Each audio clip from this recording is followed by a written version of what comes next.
পৃথিবীর সবচেয়ে রহস্যময় জায়গাগুলির একটি হলো আমাজন রেইন ফরেস্ট। এই বিশাল জঙ্গল নিয়ে আমরা আগেও ভিডিওতে কথা বলেছি, কিন্তু আশ্চর্যের বিষয় হলো এখানে এমন অনেক অদ্ভুত প্রাণী রয়েছে যাদের সম্পর্কে খুব কম মানুষই জানে। ভাবুন তো, আমাজনে এমন একটি কচ্ছপ রয়েছে যাকে দূর থেকে দেখলে মনে হবে যেন জঙ্গলে পড়ে থাকা একটি শুকনো পাতা। এমনও এক ছোট্ট ব্যাঙ রয়েছে যার পেট এতটাই স্বচ্ছ যে তার শরীরের ভেতরের অঙ্গ পর্যন্ত দেখা যায়। আর কিছু প্রাণী তো নিজেদের এমনভাবে লুকিয়ে রাখে যে চোখের সামনে থাকলেও খুঁজে পাওয়া প্রায় অসম্ভব। আমাজনের গভীর জঙ্গলে লুকিয়ে থাকা এই অদ্ভুত প্রাণীগুলি যেন প্রকৃতির সবচেয়ে গোপন সম্পত্তি। এরা লুকোচুরি খেলায় এতটাই দক্ষ যে অনেক সময় বিজ্ঞানীরাও বছরের পর বছর ধরে এদের খুঁজে বেড়ান। তাই আজকের এই ভিডিওতে আমরা দেখব আমাজন জঙ্গলের কিছু সবচেয়ে অদ্ভুত, বিরল এবং রহস্যময় প্রাণীকে, যে প্রাণীগুলিকে দেখলে আপনার কল্পনার সীমাও ছাড়িয়ে যাবে। তাই ভিডিওটি সম্পূর্ণ দেখার অনুরোধ রইল।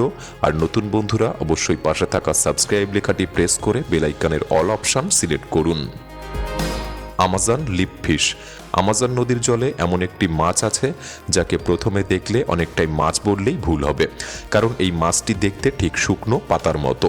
নাম আমাজন লিপফিশ। এর শরীরের আকার, রং, এমনকি গায়ের দাগগুলো অনেকটা শুকনো পাতার শিরার মতো। তাই জলের উপর ভাসতে থাকা পাতার ভিড়ে এটিকে আলাদা করে বোঝা প্রায় অসম্ভব। এই ছদ্মবেশী তাকে শিকারী এবং শিকারের চোখ থেকে লুকিয়ে থাকতে সাহায্য করে। এই মাছটি সাধারণত জলের উপরের দিকে ভেসে থাকে। বাইরে থেকে দেখলে মনে হবে যেন একটি শুকনো পাতা ধীরে ধীরে জলে ভেসে বেড়াচ্ছে, কিন্তু কোনো অসতর্ক পোকা বা ছোট মাছ কাছে এলেই মুহূর্তের মধ্যে এটি তার বড় মুখ খুলে শিকারটিকে গিলে ফেলে। আকারে খুব বড় নয়। সাধারণত এই মাছের দৈর্ঘ্য প্রায় 2.5 থেকে 3.5 ইঞ্চি পর্যন্ত হয়ে থাকে। তবে আকার ছোট হলেও ছদ্মবেশ নেওয়ার ক্ষমতাই এটি সত্যি অসাধারণ একটি মাছ। এর রং সাধারণত বাদামি থেকে সবুজের মধ্যে হয়ে থাকে, যা জলে ভাসতে থাকা পাতার সঙ্গে সহজেই মিশে যেতে পারে। আমাজনিয়ান ট্যাপির। এবার যে প্রাণীটিকে দেখছেন সেটিকে দূর থেকে দেখলে অনেক সময় মনে হতে পারে যেন জঙ্গলের মধ্যে একটি বড় পাথর নড়াচড়া করছে। এই প্রাণীটির নাম আমাজনিয়ান ট্যাপির। এটি দক্ষিণ আমেরিকার সবচেয়ে বড় স্থলচর স্তন্যপায়ী প্রাণীদের মধ্যে একটি। পূর্ণবয়স্ক একটি ট্যাপিরের ওজন প্রায় 300 কেজি বা তারও বেশি হতে পারে, আর শরীরের দৈর্ঘ্য প্রায় 6 ফুট পর্যন্ত। ট্যাপিরের সবচেয়ে অদ্ভুত বিষয় হলো এর নাক। এর ছোট্ট লম্বাটে নাকটি অনেকটা ছোট সুরের মতো কাজ করে। এই নাক দিয়ে সে জঙ্গলের মাটিতে ফল, পাতা ও বেরি খুঁজে বেড়ায়। এরা বেশিরভাগ সময় রাতেই সক্রিয় থাকে, তাই গভীর রাতে জঙ্গলে অনেকটা ছায়ার মতো নীরবে চলাফেরা করতে দেখা যায়। এত বড় শরীর হলেও ট্যাপির কিন্তু বেশ ভালো সাঁতার কাটতে পারে। গরম থেকে বাঁচতে বা শিকারীর হাত থেকে পালাতে তারা প্রায়ই নদী বা জলাশয়ে নেমে যায়। Pied tamarin. এরা খুব ছোট্ট কিন্তু খুবই আকর্ষণীয় একটি বানরের প্রজাতি। এর নাম পাইড ট্যামারিন।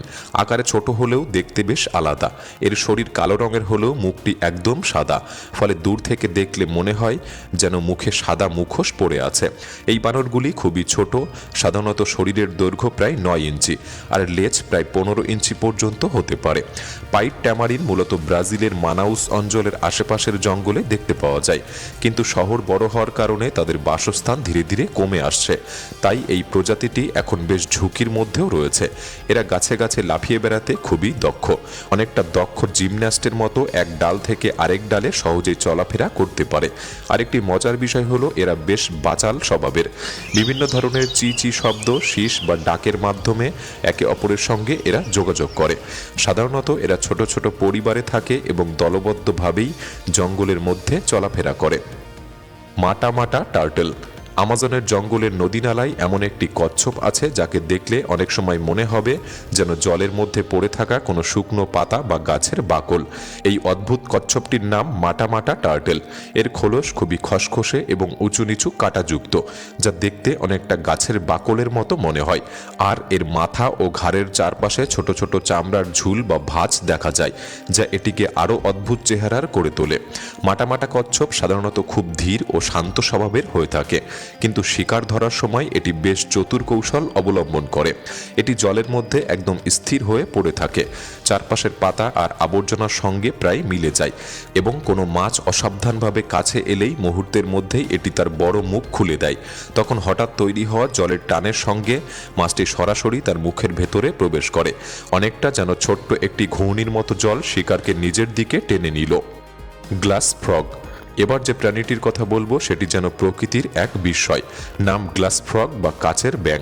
প্রথম দেখায় সেটিকে সাধারণ সবুজ ব্যাঙের মতোই মনে হবে, কিন্তু একটু খেয়াল করলেই বোঝা যায় এর সবচেয়ে আশ্চর্য বৈশিষ্ট্যটি।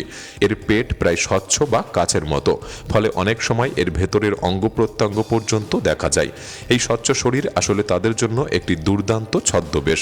যখন এই ব্যাঙগুলি পাতার উপরে বসে থাকে তখন তাদের স্বচ্ছ পেট পাতার রং ও আলোর সঙ্গে এমনভাবে মিশে যায় যে নিচ থেকে দেখে তাদের খুঁজে পাওয়া প্রায় অসম্ভব হয়ে যায়। গ্লাস ফ্রগ সাধারণত গাছেই বেশি সময় কাটায়। শুধু প্রজননের সময় তারা নিচে নেমে আসে।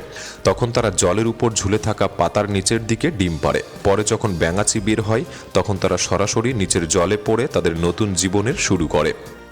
Southern tiger cat. আমাজনের জঙ্গলে আরও একটি রহস্যময় শিকারী প্রাণী রয়েছে, সাউথার্ন টাইগার ক্যাট। আকারে এটি খুব বড় নয়, সাধারণত শরীরের দৈর্ঘ্য 20 থেকে 30 ইঞ্চি আর লেজ প্রায় 10 থেকে 15 ইঞ্চি পর্যন্ত হয়ে থাকে। দেখতে অনেকটা ছোট বুনো বিড়ালের মতো, তবে আকার ছোট হলেও এটি কিন্তু দারুণ দক্ষ শিকারী। এর গায়ে বাদামি, কালো ও সাদা দাগ ছোপের মিশ্রণ থাকে, যা জঙ্গলের ঝোপঝাড়ের মধ্যে এটিকে সহজেই লুকিয়ে থাকতে সাহায্য করে। এর সবচেয়ে আকর্ষণীয় বৈশিষ্ট্য হলো এর উজ্জ্বল সবুজ চোখ, যা অন্ধকারে অনেক সময় চকচক করতে দেখা যায়। সাউথার্ন টাইগার ক্যাট সাধারণত একাই থাকে এবং বেশিরভাগ সময় রাতেই শিকার করতে বের হয়। তখন এটি চুপচাপ জঙ্গলে ঘুরে বেড়ায় এবং ইঁদুর, পাখি কিংবা ছোট প্রাণীকে শিকার করে। আমাজোনিয়ান ম্যানাটি। আমাজন নদীর জলে বাস করে আরেকটি বিশাল কিন্তু শান্ত স্বভাবের প্রাণী, আমাজোনিয়ান ম্যানাটি। এরা দেখতে অনেকটা বড় আকারের জলজ স্তন্যপায়ী প্রাণীদের মতো, যাদের অনেক সময় জলের গরু বলেও ডাকা হয়। একটি পূর্ণবয়স্ক ম্যানাটির দৈর্ঘ্য প্রায় 10 ফুট পর্যন্ত হতে পারে এবং ওজন 1200 পাউন্ডের কাছাকাছি পৌঁছাতে পারে। তাদের শরীর গোলাকার ও মসৃণ, রং সাধারণত ধূসর। পেছনে থাকে চওড়া প্যাডেলের মতো লেজ, যা দিয়ে তারা ধীরে ধীরে জলের মধ্যে ভেসে চলতে পারে। তবে ম্যানাটিকে খুঁজে পাওয়া খুব সহজ নয়, কারণ তারা যে নদীতে থাকে সেই জলের রং সাধারণত খুব ঘোলাটে হয়ে থাকে। অনেক সময় এতটাই ঘোলা যে সামনে হাত বাড়ালেও ঠিকমতো দেখা যায় না। তাদের মুখে ছোট ছোট গোপের মতো লোম থাকে এবং চোখও তুলনামূলক ছোট। ম্যানাটির চামড়া বেশ মোটা ও শক্ত হয়ে থাকে, যা নদীর ভেতরের ডালপালা বা পাথরের আঘাত থেকে তাদেরকে রক্ষা করে। এই শান্ত স্বভাবের প্রাণীরা ধীরে ধীরে নদীর জলে ভেসে বেড়ায় এবং প্রধানত জলজ গাছপালা খেয়ে জীবন কাটিয়ে দেয়। হোয়াইট জিন। আমাজনের জলাভূমি আর নদীর ধারের জঙ্গলে দেখা যায় এক অদ্ভুত পাখিকে, যার নাম হোয়াইট জিন। অনেকেই একে আবার স্টিং বার্ড বা দুর্গন্ধযুক্ত পাখি বলে ডেকে থাকে। এই পাখিটিকে দেখলেই বোঝা যায় এটি অন্য সব পাখির থেকে একটু আলাদা ধরনের। মাথার উপরে খাড়া খাড়া পালক, নীলচে মুখ আর লালচে চোখ, সব মিলিয়ে এর চেহারায় যেন এক ধরনের প্রাগৈতিহাসিক ছাপ রয়েছে। আকারে এটি অনেকটা ফেজান্ট পাখির মতো। সাধারণত এর দৈর্ঘ্য প্রায় 25 ইঞ্চি এবং ওজন প্রায় 1.5 থেকে 2 পাউন্ডের কাছাকাছি হয়ে থাকে। হোয়াইট জিন সাধারণত দলবদ্ধভাবে ঘুরে বেড়ায়। তারা আমাজনের জলাভূমির গাছের ডালে বসে পাতা ও ফল খেতে ভালোবাসে। তবে এই পাখির সবচেয়ে অদ্ভুত বিষয় হলো এর হজম প্রক্রিয়া। অন্যান্য পাখির মতো নয়, বরং এর পাচনতন্ত্র অনেকটা গরুর মতো কাজ করে, অর্থাৎ খাবার হজম হওয়ার আগে পেটে ফার্মেন্ট তৈরি করে, আর এই কারণেই এর শরীর থেকে এক ধরনের তীব্র গন্ধ বের হয়। মজার বিষয় হলো এই গন্ধই অনেক সময় তাকে শিকারীর হাত থেকে বাঁচিয়ে রাখতে সাহায্য করে, কারণ অনেক শিকারী প্রাণী এই গন্ধের জন্যই তাকে এড়িয়ে চলে। পিঙ্ক টো ট্যারেন্টুলা। এটি এমন এক প্রাণী যাকে দেখলে অনেকের গায়ে কাঁটা দিয়ে উঠতে পারে। পিঙ্ক টো ট্যারেন্টুলা।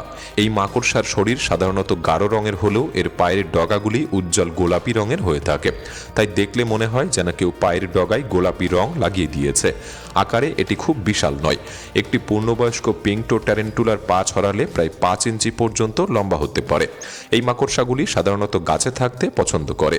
তারা গাছের ডালে সিল্ক দিয়ে ছোট ছোট বাসা তৈরি করে এবং সেখানে তারা লুকিয়ে থাকে, আর কোনো পোকামাকড় কাছে এলেই দ্রুত ঝাঁপিয়ে পড়ে শিকারকে ধরে ফেলে। দেখতে ভয়ঙ্কর হলেও এই প্রজাতির মাকড়সা সাধারণত মানুষের জন্য খুব একটা বিপজ্জনক নয়, বরং শান্ত স্বভাবের হওয়ার কারণে অনেক মানুষ এটিকে পোষ্য প্রাণী হিসাবেও পালন করে থাকে। Black spider monkey. আজকের এই তালিকার সর্বশেষ অদ্ভুত প্রাণী ব্ল্যাক স্পাইডার মাঙ্কি। এই বানরটি গাছে গাছে এমন দক্ষতার সঙ্গে দোল খায় যেন সে জঙ্গলের এক নিখুঁত জিমন্যাস্ট। এর লম্বা হাত পা এবং শক্ত লেজ তাকে এই কাজে অসাধারণ সাহায্য করে। ব্ল্যাক স্পাইডার মাঙ্কির শরীরের দৈর্ঘ্য প্রায় 24 ইঞ্চি পর্যন্ত হতে পারে, আর এর লেজ প্রায় 35 ইঞ্চি পর্যন্ত লম্বা হয়। এই লেজটি অনেকটা পঞ্চম হাতের মতো কাজ করে, যা দিয়ে সে ডাল ধরে এবং ঝুলতে পারে। এই বানরগুলি খুবই সামাজিক স্বভাবের। তারা বড় বড় দলে থাকে এবং বিভিন্ন ধরনের শব্দ, ডাক, শীষ ও চিৎকারের মাধ্যমে একে অপরের সঙ্গে যোগাযোগ করে। আরেকটি গুরুত্বপূর্ণ বিষয় হলো এরা আমাজন জঙ্গলের জন্য খুবই উপকারী, কারণ তারা প্রচুর ফল খায় এবং পরে সেই ফলের বীজ জঙ্গলের বিভিন্ন জায়গায় ছড়িয়ে দেয়, ফলে নতুন চারাগাছ জন্মাতে সাহায্য করে। এক অর্থে বলা যায় তারা জঙ্গলের প্রাকৃতিক মালি। আমাজন রেইন ফরেস্ট শুধু একটি জঙ্গল নয়, এটি যেন পৃথিবীর জীববৈচিত্র্যের এক আশ্চর্য ভাণ্ডার। এখানে এমন অসংখ্য অদ্ভুত ও বিরল প্রাণী বাস করে যাদের অনেকের কথাই আমরা এখনো পর্যন্ত ঠিকভাবে জানি না। এই জঙ্গলে লুকিয়ে থাকা রহস্য যেন এখনও শেষ হয়নি। হয়তো ভবিষ্যতে বিজ্ঞানীরা আরও এমন অনেক অবাক করা প্রাণীর সন্ধান পাবেন। আপনার কাছে এই তালিকার মধ্যে সবচেয়ে অদ্ভুত প্রাণী কোনটি মনে হয়েছে অবশ্যই কমেন্টে জানাতে পারেন। ভিডিওটি ভালো লাগলে একটি লাইক করতে পারেন, চ্যানেলটি সাবস্ক্রাইব করে রাখতে পারেন। তাহলে দেখা হচ্ছে পরবর্তী নতুন একটি এপিসোডে। ধন্যবাদ।